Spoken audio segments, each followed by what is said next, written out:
কোথায় গেল মনা? মনা এই এই মনা, কি করছিস তুই? এটা এটা আমি এখানে খাওয়া বানাচ্ছি। কি খাওয়া বানাচ্ছিস? এটা কি ভিতরে? দেখি দেখি দেখি। তুই গাছের থেকে টমেটো উঠিয়েছিস? হ্যাঁ, কাকে জিজ্ঞেস করেছিস তুই? গাছের টমেটো নিয়ে খেলছিস তুই? আমার মাতে। মাকে জিজ্ঞেস করেছ? হ্যাঁ। এই ভগবান, এটা আমরা আজকে চলো গাছের থেকে টমেটো উঠাই, চলো না, চলো চলো চলো। মা অনেক টমেটো হয়েছে, সব বন্ধুদেরকে দেখাবে। চলো চলো চলো চলো, আসো। আমাদের গাছের টমেটো আজকে উঠাবো, দেখাবো দেখাবো তোমাদেরকে। আসো আসো আসো বন্ধুরা। ঋদ্ধি রাগ করে চলে গিয়েছে, ওর খেলার মধ্যে পাথর বালু এগুলো উঠিয়েছে। এই দেখো এই দেখো, ভিডিওটা দেখাবো দেখাচ্ছি। ও রাগ করে চলে গেছে, ওর খেলনার মধ্যে কি কি নিয়েছে গামলার মধ্যে। চলো এই দেখো আমাদের একটু বথুয়া শাক। তোমরা কি বলো এটা কমেন্ট করে বলবে। এই শাককে আমরা বথুয়া শাক বলি। এই যে তারপরে দেখো না, গাছের গোড়া কিছুই নেই, একটা ছোট্ট মিষ্টি কুমড়া হয়েছে। আমরা ভাবতেই পারিনি পাতার নিচে ছিল এটা।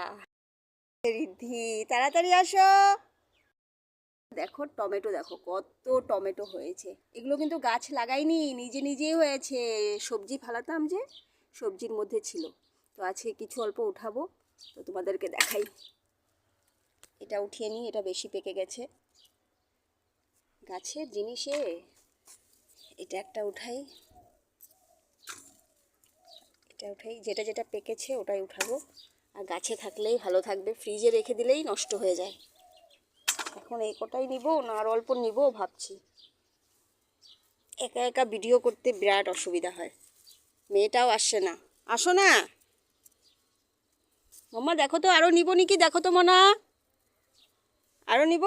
দেখো বন্ধুরা, সুন্দর লাগছে না? তো হচ্ছে ছোট ছোট।